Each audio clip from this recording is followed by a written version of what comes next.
Hey everybody, Ben here from the Bonehead podcast, and welcome to Blood Bowl Tournament Rosters Norse. So first of all, happy Norse Day. This video is going out on the day of release for the new Norse team and Spike and stuff like that.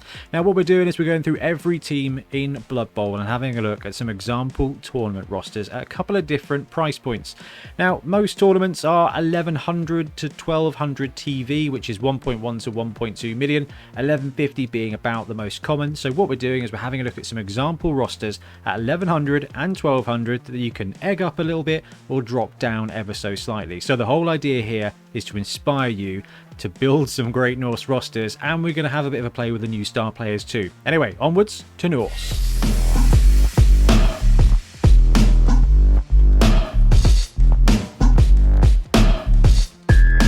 Okay, so the first roster we're going to look at is 1100 Vanilla. So no star players. Now this is the only one we're going to look at without star players because it's got everything you could want. So 1100 full lineup comes in at 1090. You get 1 Yeti, 5 linemen, 2 Ulfwereners, 2 Valkyries, 2 Berserkers, and 2 rerolls. So I thought this would be a really great place to start looking at Norse tournament teams.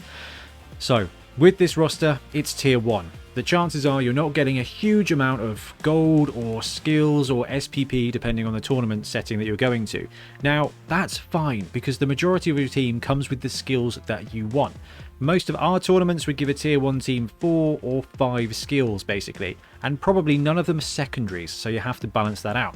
Now the great thing about Norse is that the majority of these dudes have really good combat skills or enough strength to kind of be consistent. So you can get away with 2 rerolls in a tournament without a shadow of a doubt. But the very cool thing is if you do have a secondary skill, the lineman can take leader to get you that 3rd reroll. And if you don't have a secondary, you can just put 1 normal skill on a Valkyrie who's got access to passing to get that 3rd reroll if you want a little bit more consistency. But the cool thing about Norse is that you just get to put block on the players that don't start with block. So normally there's a bit of a contest between the Ulfwerener, which is strength 4 frenzy, and the Berserker, which is strength 3 block frenzy.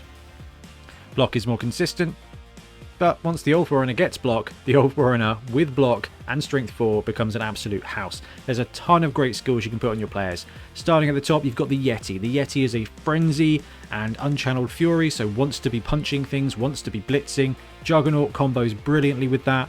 Now Mighty Blow +1 is a skill that the Yeti can take on a primary as well. It doesn't combo quite as well with claws as it used to in the old edition, but breaking armor on an 8+ and then having +1 to the injury roll is still pretty filthy. So you will be torn between Juggernaut and Mighty Blow probably on your Yeti. And if you do have a spare secondary skill kicking around, block is obviously the best skill you can put on a big guy. Pro isn't bad either. The lineman, depending on your build, you can put a bit of sure hands on them. They've all got block, so they become really good ball carriers, even though with their new drunkard skill, they are rushing around on a 3+ instead of a 2+, so they are a little bit slower than they used to be. These guys are movement 6 now. Used to be movement 6 with a couple of go for it's. Yeah, no. These guys are movement 6, and they will fail that go for it into the end zone on a 2, not just a 1, and I know this from personal experience trying out this new team. Kick is a great skill on any team. When it comes to Norse, you're not going to have the speed and agility to take the most opportunity to kind of drop the ball close, but what you can do is separate your opponent's team. So if you're facing a bashy team, you can drop that ball in the back and just plow your team against half of their team as they split in half. And you do have those Valkyries running around at speed 7 who are not bad at retrieving the ball. So you've got a ton of potential here. Ulfwerener, block, Mighty Blow, they've got frenzy, they've got strength 4, they've got movement 6, they're going to be able to cover the backfield, they're going to be able to create openings. Block is the best skill you can give an Ulfwerener, but if you're feeling spicy, Mighty Blow on that double dice block is very tasty. Now the Valkyries themselves are a bit of a blank canvas for you. You can make a great ball sacker by putting block or wrestle on, which combines with dauntless and strip ball that they've got, so you can kind of build another safety. I like to use the Ulfwereners as that because actually strength 4 just murder is a really good way to drop the ball out. A bit of strip ball is pretty useful too. Dodge or sure hands to make them your primary runner. Okay, they do have pass 3+, so you can give them accurate for a 2+ pass. The only other person that you really want to be passing the ball to is the Valkyrie because they've got catch, so if you've got to, you can do that, but Norse is not known for its throwing game, and nothing here has changed in that regard. They are great runners, however. So dodge on the Valkyrie is pretty good. Block is also pretty good. Valkyrie's just any skill, pretty good.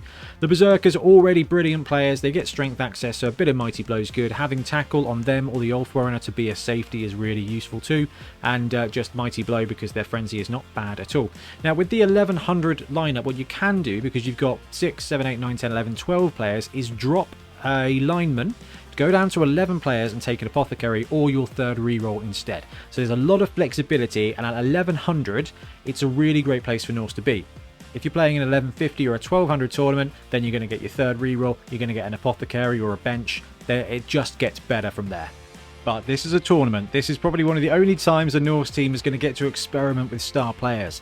It's a pretty swole team, so you're not going to be down on TV too often. But tournaments are where you get to play with that. So this team has got access to the all teams star players, as well as either Favoured of or Old World Alliance. So you can take all Chaos stars or all Old World stars, but you cannot mix them. So you cannot have GRIFF and HAKFLEM on the same roster. Not even sure how you'd afford that. Anyway, let's have a look at some of the star players the Norse team can put on their roster, and then we'll go and have a look at how you can fit them in. So Morgan Thorg is a chunky boy, the biggest, baddest boy kicking around. Grekken Crumbleberry, Ogre with a halfling with sure hands is a great way to create a throw teammate element. Now at 380 and 250, they are a tough squeeze into a Norse team. Helmut Wolf is the cheapest chainsaw boy kicking around, 140k, and Acorn the Squirrel is an interesting one. Now, Acorn goes really well with teams that can take guard quite often, so dwarves, chaos dwarves. Acorn doesn't add a huge amount to the Norse team, but there will definitely be some rosters running it because more frenzy is more better. Old World Classic has just a couple of star players here to consider. So Deep Root Strong Branch is a big tree man. Great strength. Mighty Blow +2 is a really cool thing to add to the team if you want to use him in place of the Yeti. Griff Overworld we are going to look at in a minute, because what Griff does is he adds what this team does not have, which is Edge 2+. Griff is a masterful scoring threat and probably the best star player kicking around at the moment. Grim, Carla Von Kill are great strength 4 pieces to add to your team at a reasonable price. Rumbolo gives you an extra bit of a safety. The White Dwarf is just a cool addition. I don't see him being all that popular with Norse because even though he can add a cheeky bit of Mighty Blow every now and again, you might be better off just taking someone like the Mighty Zug, who is an absolute bargain, strength 5 block. Zug is pretty good. If you want to upgrade your Yeti, Zug is probably the best way to go in a tournament. Ivar Eriksson, SKRORG Snowpelt, and Thorsten Stoutmead are the new Norse star players. Now we've got a roster for each of those because they each do slightly different things, and it's worth considering why you're running that star player. Really interesting. Their special powers warp your team a little bit, and I absolutely love it. Barik Farblast and Frankenstein could also be taken, but Frankenstein isn't as good as Zug, and Barik just needs to sort his skills out. And here's the spice. So this team can take Old World or can now take Favoured of. So in the fluff, in the olden times, Norse were they're the good guys, right? They're just south of the bad guys. Okay, so any further north and you get Chaos Marauder territory, then you turn into the Khorne teamer basically. So what they're doing here is they're allowing you to take a Norse team or a Chaos Norse team, which I think is brilliant because there's a load of people out there who are like, why can't Norse get Chaos? They're Norscan. Norska is all about the Chaos Wastes. North-South divide is a pretty real thing here, but now you get to be a Chaos Norse player. So you get access to Glart, Smash Rip, and Lord Borak. Lord Borak is a great big guy, comes with a reroll. Glart is a cool strength 4 additional bit of murder. Now Norse has got some great strength 4 murder pieces and a really great strength 5 murder piece, so I don't think Glart's going to come up all that often. HAKFLEM just again is kind of the chaos version of Griff. He's weaker, but he's cheaper and he's faster too. So Edge 1+ on everything with movement 9 just means that HAKFLEM is pretty great and does add an element to the Norse team that they do not have. And spoiler alert, we're going to have a look at that roster next. But you got a cool few other options here. You got Grashnak Blackhoof, who is the only player that can successfully just destroy Morg on the pitch. Now he comes in quite cheap, I think about 240 for a big old Minotaur. So if you want to run a chunky Mino on the team, you can. You got Max Spleen Ripper, who can be your chainsaw piece. Now because Helmet is an any team player, you still get access to him even if you go with Favoured off, so you can run Max and Helmet Wolf. Scylla is an interesting one. There's a lot of strength 5 bruisers this team can choose from, and I think Scylla's quite a good one at 200k, but isn't going to add a huge amount more, and I do think Zug is still better, even if he is slightly more expensive. Creek Rust Gouger is awesome. 170k for a movement 5 ball and chain with mighty blow. Creek is a really cheap addition to this team, and if you can fit him on, you've got the strength 5 Yeti, 2 strength 4 Ulfwarreners, and a strength 7 automatic bribe ball and chain. It is absolute carnage. Anyway, let's have a look at some of these star players on the roster. And the first one we're going to start with is 1100 HAKFLEM, because it's the most exciting piece here for Norse, because it is different, it is new, and now Norse can add HAKFLEM. Tier 1 team that's renowned for being great, combined with a pretty above average star player, is a potent place to begin. So 1100 HAKFLEM comes in at 1095.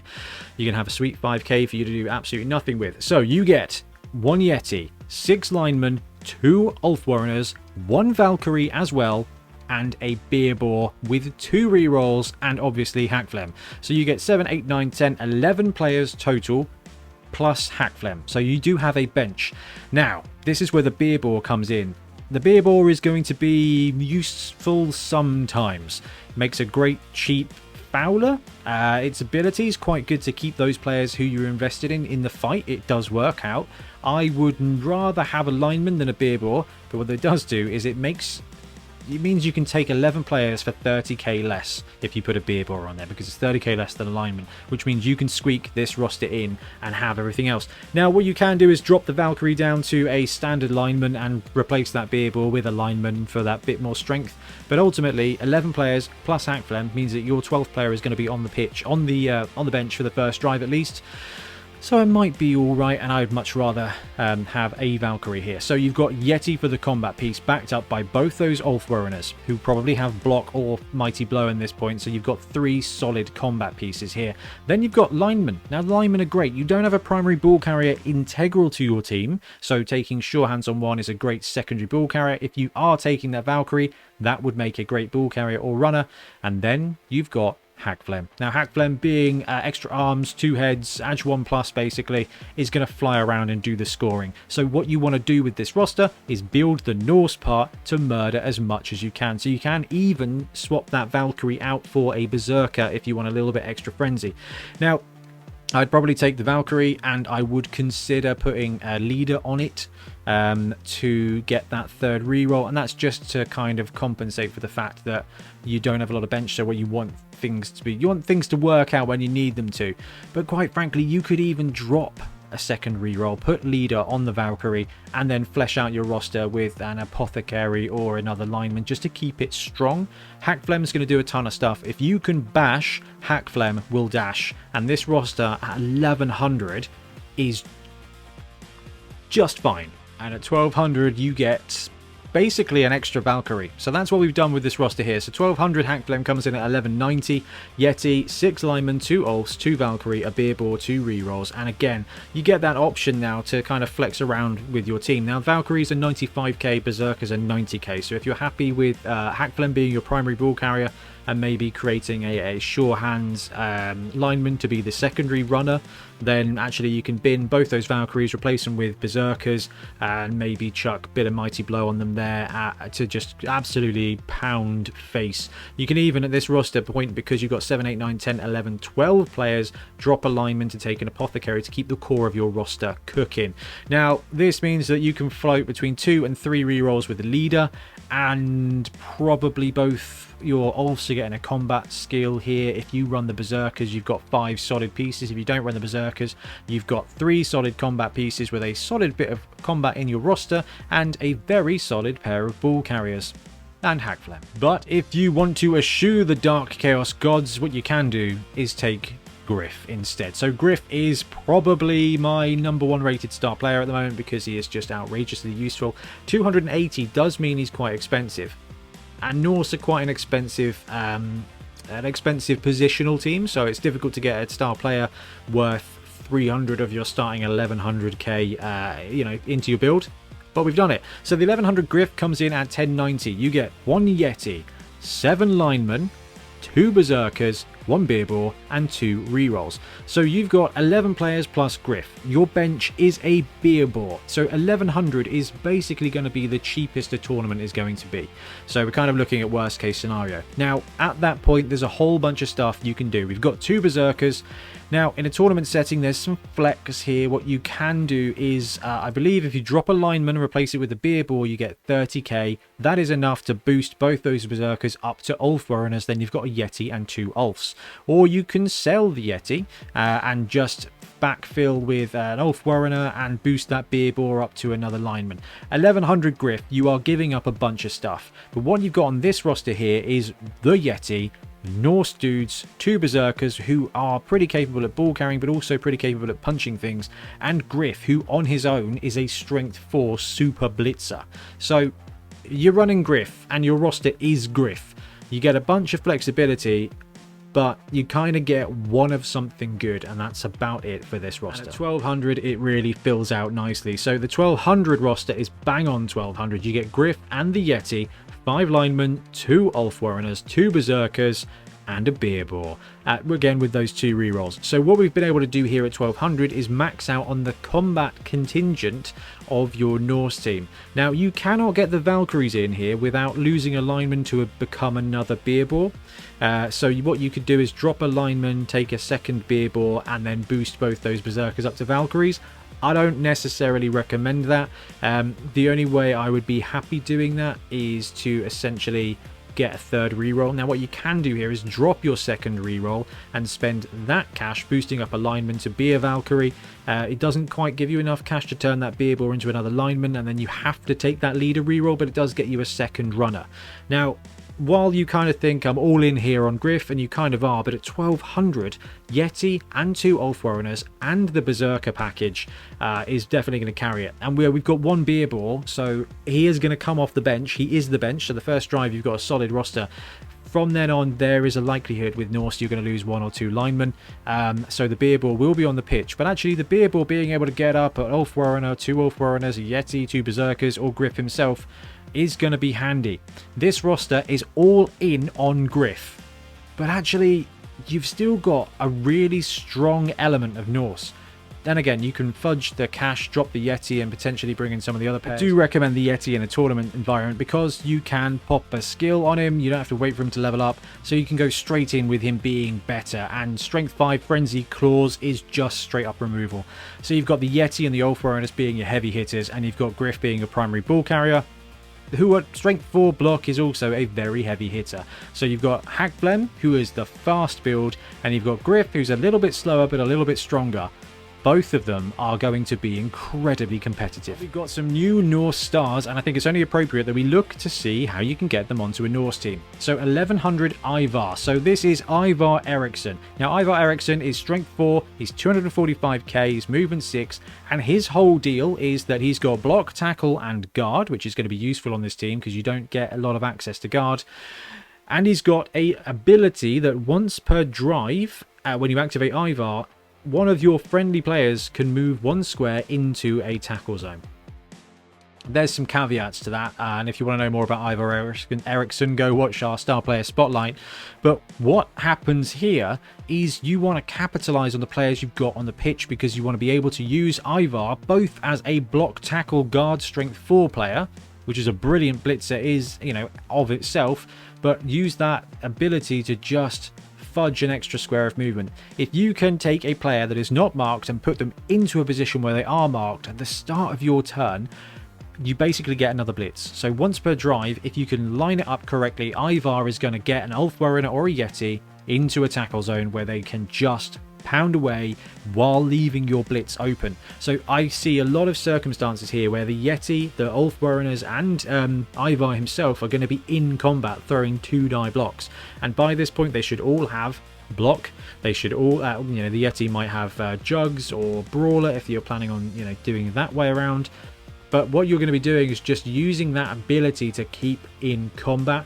And actually, as a fullback strength 4 blitzer, he's a pretty great player himself. So Ivar at 1100 comes in at 1085. You get the Yeti, 7 linemen, 2 Ulf Warreners, a beer ball, and 2 rerolls. So the beer ball is on the bench to start with. As soon as one of your players dies, you are going to downgrade.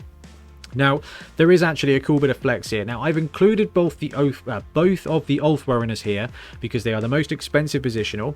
You can downgrade either of them or both of them to Valkyries. You can downgrade them to Berserkers, and that will give you more cash to be able to basically swing that Beerbor into alignment. So if you're willing to downgrade one Ulfwerener into a Berserker, you can upgrade that Beerbor to alignment to just make your team a little bit stronger. So there's a lot of flexibility there, but you are giving up basically everything except your 3 strongest positionals. So the whole point of this roster is, like I said, you've got the Yeti to murder stuff, you've got the Ulfwereners to murder stuff, you've got 4 heavy hitters on this team, Ivar's 1, and then you get 2 positionals of your choice, and the Yeti there as well. Ivar's special power is going to, once per drive, going to move a guy into combat, get you an extra block, and when you're blocking with players of this caliber, you're gonna be in a pretty good spot. And at 1200, kind of the gloves are off here. So 1200 Ivar Eriksson build comes in bang on 1200. 1 Yeti, 6 linemen, 2 Ulfwereners, 1 Valkyrie, 1 Berserker, 2 rerolls. So you've gone up to 7, 8, 9, 10, 11. 11 players plus Ivar. You've got a Valkyrie to be your ball carrier. You've got a Berserker there because I couldn't quite fit in the second Valkyrie because there's 5k difference, but the Berserker is a pretty great player. You've got linemen, you've got the Yeti, and you've got 2 Ulfs as well. Everything we just talked about applies here. You've just been spotted. A lineman and a Beerbor become a Valkyrie and a Berserker, and that's only going to be good for you. Okay, then there's Thorson Stoutmead. So Thorson Stoutmead is the dude throwing barrels around. Interesting star player. It's kind of a poor man's Bombardier, but it always is, well, it doesn't always work, I guess. So the deal with Thorson is he's 170k. He is a lineman with Edge 4+ and passing 3+, which is an interesting one. But once per drive, he can throw a Beal barrel at somebody within 3 squares. On a 3+, that dude is knocked down and you roll for armor. On a 1, he not hits himself instead. So it's 1 per drive. But what this guy's going to do is, once per drive, give you an opportunity to punch a hole in the opponent's defense if you're trying to go for the drive. Hit a dude who's tackling, who's marking one of your players that you want to be not marking, the ball carrier, for example.